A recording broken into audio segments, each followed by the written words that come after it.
BRS MLA Kaushik రెడ్డికి ఇది big shock. Huzurabad మున్సిపాలిటీని కాంగ్రెస్ కైవసం చేసుకుంది. మొత్తం 30 వార్డులు కాంగ్రెస్ 16, బీఆర్ఎస్ 8, బీజేపీ 5, స్వతంత్రులు 1 స్థానాన్ని గెలుచుకున్నారు. ఈ నేపథ్యంలో ఇక్కడ బీఆర్ఎస్ ఓడిపోయింది, ఓటమి చవిచూస్తుంది. మొత్తం 30 వార్డుల్లో కాంగ్రెస్ మెజార్టీ స్థానాలు దక్కించుకుంది. 16 స్థానాలు దక్కించుకొని కాంగ్రెస్ మున్సిపాలిటీ పీఠాన్ని ఎగరేసుకుంది. ఇక బీఆర్ఎస్ కేవలం 8 స్థానాలకి పరిమితమైంది. బీజేపీ 5 కౌన్సిలర్లు గెలిచారు. మరోవైపు స్వతంత్రులుగా ఒక అభ్యర్థి గెలిచాడు. సో మొత్తం మీద హుజురాబాద్ మున్సిపాలిటీని కాంగ్రెస్ పార్టీ హస్తగతం చేసుకుంది. ఈ నేపథ్యంలో మున్సిపల్ చైర్మన్ కోసం అవసరమైన 16 స్థానాలను కాంగ్రెస్ సీట్లు సాధించి వేరే పార్టీ అవసరం లేకుండా చైర్మన్ సీటు తీసుకోబోతోంది. హుజురాబాద్ మున్సిపాలిటీలో గెలిచిన అభ్యర్థుల వివరాలకు ఒకసారి చూస్తే కనుక మేకల స్వరూప కాంగ్రెస్, అలాగే Sameera Gafar BRS, Gandhi Srinivas BRS, Pratapatara BRS, Sunitha Congress, Sindhuja BRS, Banda Naresh BRS, Guduru Anjali Congress, Ilandu Sammaiah Congress, అలాగే Sumalatha BJP, Junnoth Bhaskar Congress, Ravinder Rao BRS, Punya Congress, Venkateswarlu Congress, Banoth Venkat Congress, Vennela Congress, Mohammed Khalid Congress, Pratapa Manjula BRS, Raj Kumar independent, Anusha BJP, Manoj BJP, Srilekha Congress, Lakshmi Durga BJP, Nampally Srinivas Congress, Konda Prashanthi BJP, Kesireddy Lavanya BRS, అలాగే కోయల్కర్ భారతి కాంగ్రెస్, తాళ్ళపల్లి రమేష్ కాంగ్రెస్, మొగిలి కాంగ్రెస్, సుహాసిని కాంగ్రెస్. మొత్తం 16 మంది అభ్యర్థులు కాంగ్రెస్ బలపరిచిన అభ్యర్థులే గెలిచారు. హుజురాబాద్ మున్సిపాలిటీలో ఎమ్మెల్యే పాడి కౌశిక్ రెడ్డి ప్రాతినిధ్యం వహిస్తున్న హుజురాబాద్ నియోజకవర్గంలో అతనికి గట్టి ఎదురుదెబ్బ తగిలింది. హుజురాబాద్ మున్సిపాలిటీని కాంగ్రెస్ పార్టీ జయకేతనం ఎగరవేసినట్టుగా మనకు అర్థమవుతుంది. బీఆర్ఎస్ కేవలం 8 వార్డులకే పరిమితం కాగా భారతీయ జనతా పార్టీ 5 స్థానాల్లో గెలుపొంది మరొక స్థానంలో సొంత అభ్యర్థి విజయం సాధించాడు. సొంత గడ్డపైనే ప్రతిపక్ష పార్టీ అయినటువంటి కౌశిక్ రెడ్డికి ఇది రాజకీయంగా గట్టి షాక్ అనే విశ్లేషకులు భావిస్తున్నారు. సో మొత్తం మీద ఈ నియోజకవర్గంలో, హుజురాబాద్ నియోజకవర్గంలో ఇది బీఆర్ఎస్ ఎమ్మెల్యే కౌశిక్ రెడ్డికి గట్టి షాక్ అనే చెప్పాలి. ఎప్పుడు కౌశిక్ రెడ్డి వార్తలో నిలుస్తూ ఉంటారు. కౌశిక్ రెడ్డి తన వ్యవహార శైలితో ఎప్పుడు రాష్ట్ర వ్యాప్తంగా తెలుగు రాష్ట్రాల్లో కూడా వార్తల్లో నిలుస్తుంటాడు. వివాదాస్పదమైన వ్యక్తిగా తనకి పేరుంది. అలాంటి కౌశిక్ రెడ్డి తన సొంత నియోజకవర్గంలోని హుజురాబాద్ టౌన్లో మున్సిపాలిటీని కాపాడుకోలేకపోయారు. హుజురాబాద్ టౌన్లో బీఆర్ఎస్ను గెలిపించుకోలేకపోయారనే వాదనలు కూడా వినిపిస్తున్నాయి. ఇక్కడ హైదరాబాద్లో లేదా ఇతర ప్రాంతాల్లో హడావుడి చేసే కౌశిక్ రెడ్డి తన సొంత నియోజకవర్గంలో మున్సిపాలిటీని గెలిపించుకోలేకపోయారు. మిగతా ఎక్కడ ఏ గొడవైనా బీఆర్ఎస్ పార్టీ సంబంధించి లేదా కాంగ్రెస్ వర్సెస్ బీఆర్ఎస్ సంబంధించి అసెంబ్లీలో కానీ మిగతా ఏ ప్రాంతాల్లో కానీ ఇతర హైదరాబాద్ కూకట్పల్లి లేదా ఇక్కడ స్థానికంగా ఎమ్మెల్యేలకు సంబంధించిన ఏ ఇష్యూ ఉన్నా లేదా ఇతరత్ర అంశాలకు సంబంధించి ఇంకా నియోజకవర్గంలో ఏ అంశాలున్నా కూడా లేదా జిల్లా పరిషత్ సమావేశాల సందర్భంగా ఇలా అనేకం పాడి కౌశిక్ రెడ్డి ఎక్కడున్నా అక్కడ వివాదం రాజుకుంటుంది. ఇలాంటి పాడి కౌశిక్ రెడ్డి అన్ని ప్రాంతాల్లో హడావుడి చేసే పాడి కౌశిక్ రెడ్డి తన సొంత ప్రాంతంలో మాత్రం, సొంత నియోజకవర్గంలో, తన సొంత టౌన్లో పార్టీని గెలిపించుకోలేకపోయారు. అక్కడ కాంగ్రెస్ పార్టీ గట్టి షాక్ ఇచ్చింది. 16 స్థానాలు గెలుచుకొని కౌశిక్ రెడ్డికి సరైన సమాధానం చెప్పిందనే వాదనలు వినిపిస్తున్నాయి. మా ప్రతినిధి శ్రీనివాస్ జైనవుతారు. శ్రీనివాస్, పాడి కౌశిక్ రెడ్డికి ఇది గట్టి షాక్ అని చెప్పొచ్చా? హుజురాబాద్ టౌన్ను కాంగ్రెస్ ఎగరేసిపోయింది. సిట్టింగ్ ఎమ్మెల్యే అయినటువంటి కౌశిక్ రెడ్డి హుజురాబాద్లో బీఆర్ఎస్ను గెలిపించుకోలేకపోయారు కదా.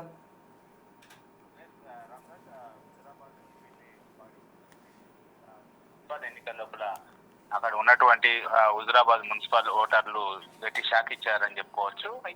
ఎప్పుడు నిత్యం ఇటు వివాదాలకు కేంద్ర బిందువు అయ్యేటువంటి పాడి కౌశిక్ రెడ్డి ఇప్పుడు మున్సిపల్ ఎన్నికల లోపల మాత్రము ఇటు అక్కడ ఎలాంటి అంటే ప్రచారం లోపల తన మార్కు చూపించకపోవడంతో అయితే అక్కడ కాంగ్రెస్ పార్టీకి పెద్ద ఎత్తున ఇటు ఓటర్లు పట్టం కట్టినటువంటి పరిస్థితి కనబడుతుంది. మొత్తం ఇటు హుజురాబాద్ ఏదైతే మున్సిపాలిటీ లోపల 30 వార్డులు ఉండగా అక్కడ మెజార్టీ స్థానాలు అంటే కాంగ్రెస్ పార్టీ 16 స్థానాలు కైవసం చేసుకున్నటువంటి పరిస్థితి కనబడుతుంది. ఇక్కడ మొత్తం బీఆర్ఎస్ 8 స్థానాలు గెలుచుకోగా బీజేపీ 5 స్థానాలు గెలుచుకుంది. మరొక ఇండిపెండెంట్ అక్కడ విజయం సాధించినటువంటి పరిస్థితి. మొత్తానికి ఇటు 30 వార్డు లోపల పోటీ జరిగితే కనీసం అక్కడ బీఆర్ఎస్ 8 స్థానాలకే పరిమితం కావడంతో ఇటు ఎమ్మెల్యేగా ఉన్నటువంటి పాడి కౌశిక్ రెడ్డి యొక్క ఇటు ఏదైతే అతని యొక్క వ్యవహరించినటువంటి తీరే ఇటు గట్టి షాక్ తగిలిందని చెప్పి అక్కడ భావిస్తున్నటువంటి పరిస్థితి. ఇటీవల అక్కడ సమ్మక్క సారలమ్మ జాతరలో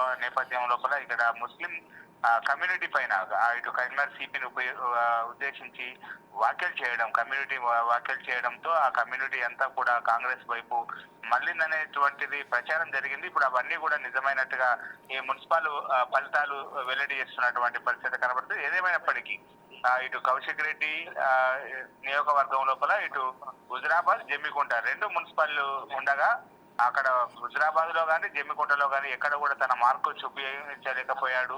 అక్కడ కాంగ్రెస్ ఇన్ఛార్జిగా ఉన్నటువంటి ప్రణవ్ బాబు ఎవరైతే కాంగ్రెస్ ఇన్ఛార్జిగా ఉన్నారో అతడు అన్ని తానే ప్రచారం చేశారు, ప్రభుత్వ పథకాలు తీసుకెళ్లారు. అదేవిధంగా హైదరాబాద్ ఎమ్మెల్యే నవీన్ కుమార్ కూడా అక్కడికి వచ్చి ప్రచారం చేయడము, మంత్రులు అక్కడికి వచ్చి ప్రచారం చేయడం మొత్తం కూడా కాంగ్రెస్ కు కలిసి వచ్చిందని చెప్పుకోవచ్చు. ఏదేమైనప్పటికీ ఇక్కడ హుజురాబాద్ లోపల మాత్రం పాడి కౌశిక్ రెడ్డికి గట్టి షాక్ తగిలిందని చెప్పి చెప్పుకోవచ్చు. రైట్ శ్రీనివాస్, అంటే ఎప్పుడు మీరు అంటున్నట్టుగా మనం ఇందాక చెప్పుకున్నట్టుగా అన్ని సందర్భాల్లో హడావుడి చేసే పాడి కౌశిక్ ఇక్కడ మాత్రం అంటే ప్రచార సరళి అలాగే ఓటర్లను ఆకట్టుకోవడంలో పూర్తి ఎఫర్ట్స్ పెట్టలేదా? టౌన్లో, హుజురాబాద్ టౌన్లో ఏం జరిగింది? ఎందుకు ఓటర్లు షాక్ ఇచ్చారు? పాడి కౌశిక్ రెడ్డి నాయకత్వానికి ఇది సవాల్గా మారే అవకాశం ఉందా ఫ్యూచర్లో? ఖచ్చితంగా ఇక్కడ అంటే అప్పుడున్నటువంటి పరిస్థితి లోపల అసెంబ్లీ ఎన్నికల నేపథ్యం లోపల అక్కడ ఏదైతే పాడి కౌశిక్ రెడ్డి తన ఫ్యామిలీ మెంబర్ తో కలిసి ప్రచారం చేయడం, ఎమ్మెల్యే గెలిచి వచ్చిందని చెప్పి అప్పుడు గెలుపుకు సహకరించిందని చెప్పి అందరూ భావించారు. అదే విధంగా ఇప్పుడు జరిగినటువంటి మున్సిపల్ ఎన్నికలు, ఇటు కొద్ది రోజుల క్రితం జరిగినటువంటి సర్పంచ్ ఎన్నికల లోపల కూడా అక్కడ మెజార్టీ స్థానాలు కాంగ్రెస్ గెలుచుకున్నాయి. ఇప్పుడు మున్సిపల్ ఎన్నికలు వచ్చేసరికి కూడా ఖచ్చితంగా పార్టీల గుర్తుల పైన జరుగుతున్నటువంటి ఎన్నికలు కావడంతో ఇక్కడ ఖచ్చితంగా బీఆర్ఎస్ తన మార్క్స్ చూపెడుతుందని చెప్పి అందరూ భావించారు. కానీ దానికి విరుద్ధంగా కాంగ్రెస్ పార్టీకి ఎక్కువ మెజార్టీ సీట్లు రావడం జరిగింది. ఖచ్చితంగా ఇటు పాడి కౌశిక్ రెడ్డి ఏదైతే తాను ఫేమ్ అవ్వడానికి చేస్తున్నటువంటి వివాద వ్యాఖ్యలు ఏవైతే ఉన్నాయో అవి నిత్యం వార్తల లోపల నిలుస్తున్నా కానీ ఇప్పుడు ఇవన్నీ కూడా ఇటు ఖచ్చితంగా ఈ మున్సిపల్ ఎన్నికల లోపల ప్రభావం చూపిందని చెప్పుకోవచ్చు. ఏదేమైనప్పటికీ కాంగ్రెస్ పార్టీకి అయితే ఇక్కడ సంపూర్ణమైనటువంటి మెజార్టీ వచ్చింది. హుజురాబాద్ మున్సిపల్ పీఠం కాంగ్రెస్ పార్టీ కైవసం చేసుకున్నటువంటి పరిస్థితి కనబడుతుంది. రైట్. సో ఓవరాల్గా జిల్లా పరిస్థితి ఏంటి? జిల్లా వ్యాప్తంగా ప్రస్తుతం మున్సిపల్ ఎన్నికల ఫలితాలకు సంబంధించిన ట్రెండ్స్ ఎట్లా ఉన్నాయి శ్రీనివాస్? ఖచ్చితంగా ఇటు కాంగ్రెస్ పార్టీ ఇటు మున్సిపల్ ఎన్నికల లోపల తన మార్కు చూపెడుతున్నటువంటి పరిస్థితి కనబడుతుంది. మెజార్టీ స్థానాల లోపల కూడా కాంగ్రెస్ హవా కొనసాగుతున్నది. కరీంనగర్ ఏదైతే కార్పొరేషన్ ఉందో కరీంనగర్ కార్పొరేషన్ తప్ప ఇటు మిగతా అన్ని చోట్ల కూడా ఇటు కాంగ్రెస్ పార్టీ యొక్క హవా కొనసాగుతుంది. కరీంనగర్ లోపల మాత్రము ఇక్కడ మెజార్టీ స్థానాలు పోటాపోటీగా జరుగుతున్నది. ఇక్కడ కరీంనగర్ లోపల మాత్రం బీజేపీ మార్క్ చూపుతుందని చెప్పుకోవచ్చు. ఎందుకంటే బీజేపీ పార్టీ తరఫున ఇక్కడ కేంద్ర మంత్రిగా ఉన్నటువంటి బండి సంజయ్ అన్ని దానాయి ప్రచారం చేశారు. ఖచ్చితంగా కేంద్రం నుంచి నిధులే ఇక్కడ వస్తున్నాయని చెప్పినటువంటి పరిస్థితి. ఈ నేపథ్యం లోపల ఇప్పుడు ఖచ్చితంగా ఆ ప్రభావం ఈ కరీంనగర్ కార్పొరేషన్ లోపల ఎన్నికల లోపల ప్రభావం చూపిందని చెప్పుకోవచ్చు. మొత్తం మీద కరీంనగర్ లోపల మాత్రం ఇటు బీజేపీకి మెజార్టీ సీట్లు వచ్చేటువంటి అవకాశం ఉన్నట్టుగా తెలుస్తుంది. Right, yes sir, thank you Srinivas. So ఇది కరీంనగర్, ఉమ్మడి కరీంనగర్ జిల్లా వ్యాప్తంగా ఫలితాలు మనకు అందుతున్నాయి. ప్రధానంగా కాంగ్రెస్ హవా కొనసాగుతుంది. అయితే కరీంనగర్ కార్పొరేషన్లో మాత్రం బీజేపీ హవా కనిపిస్తున్నట్టుగా తెలుస్తోంది. బండి సంజయ్ ప్రభావం అక్కడ కనిపిస్తుంది. ఇక ప్రధానంగా మనం చెప్పుకోవాల్సింది హుజురాబాద్ ఎమ్మెల్యే పాడి కౌశిక్ రెడ్డి వ్యవహార శైలి తెలుగు రాష్ట్రాల్లో, ఓన్లీ తెలంగాణ కాదు, తెలుగు రాష్ట్రాల్లో అందరికీ తెలిసిందే. ఇక వివాదాస్పదుడిగా పేరున్న పాడి కౌశిక్ రెడ్డి అన్ని చోట్ల హడావుట్ చేసే పాడి కౌశిక్ రెడ్డి సొంత నియోజకవర్గంలో తన నియోజకవర్గ కేంద్రమైన హుజురాబాద్ టౌన్ని, మున్సిపాలిటీని చేజార్చుకున్నాడు. ఎందుకు అంటే అక్కడ ఆయన ప్రచార సరళి బయట చేసినంత హడావుడి ఎన్నికల్లో చూపించుకోలేకపోయారా? సొంత పార్టీ అభ్యర్థుల్ని గెలిపించుకోలేకపోయారా అంటే అవుననే అనిపిస్తోంది. ఇక్కడ ఓటర్లు కూడా గట్టి షాక్ ఇచ్చారు. ఇది నిజంగా కౌశిక్ రెడ్డి నాయకత్వానికి సవాలనే వాదనలు కూడా వినిపిస్తున్నాయి. ఎందుకంటే రాబోయే ఎన్నికలపై కూడా ఇది ఎఫెక్ట్ ఉండే అవకాశం ఉంది. ప్రతి చోట ఎక్కడ ఏ గొడవ జరిగినా కరీంనగర్లో జిల్లా పరిషత్ సంబంధించినటువంటి ఏదైనా సమావేశం జరిగినా, లేదా ఇక్కడ హైదరాబాద్లో ఏ గొడవలు జరిగినా, లేదా నియోజకవర్గంలో ఇంకా ఇతరత్ర కార్యక్రమాలకు సంబంధించి ఏం జరిగినా పాడి కౌశిక్ రెడ్డి చేసే హడావుడి అంతా ఇంత కాదనే వాదనలు కూడా ఉన్నాయి. ప్రతి చోట ఏదో ఒక వివాదానికి కేంద్ర బిందువుగా మారతాడు. చాలాసార్లు పోలీసులు అదుపులోకి తీసుకుంటారు, వదిలేస్తుంటారు ఆయన్ని. చాలాసార్లు నోరు జారుతూ ఉంటాడు, వివాదాస్పదమైన మాటలు మాట్లాడుతుంటాడు. అదే ఇప్పుడు ఆయనకు ఇబ్బందికరంగా పరిణమించిందనే వాదనలు కూడా వినిపిస్తున్నాయి.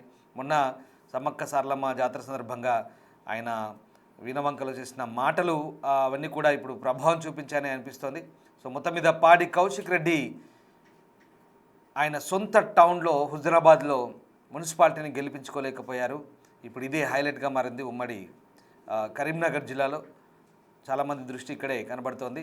సో మున్సిపాలిటీని కాంగ్రెస్ కైవసం చేసుకుంది, హస్తగతం చేసుకుంది. మొత్తం 30 వార్డులో కాంగ్రెస్ 16, బీఆర్ఎస్ 8, బీజేపీ 5, స్వతంత్రులు 1 స్థానాన్ని గెలుచుకున్నారు. కాంగ్రెస్ పార్టీ ఎవరి మద్దతు అవసరం లేదు, సొంతంగా 16 స్థానాలు గెలుచుకొని మున్సిపాలిటీని దక్కించుకుంది. మున్సిపాలిటీపై కాంగ్రెస్ జెండా ఎగురవేసింది. పాడి కౌశిక్ రెడ్డి ఓటమికి కారణం, పాడి కౌశిక్ రెడ్డి హుజురాబాద్ టౌన్ను గెలిపించుకోలేకపోయారా? హుజురాబాద్ టౌన్ మున్సిపాలిటీ ఓటమికి కారణాలేంటి? కౌశిక్ రెడ్డి హవా తగ్గుతోందా?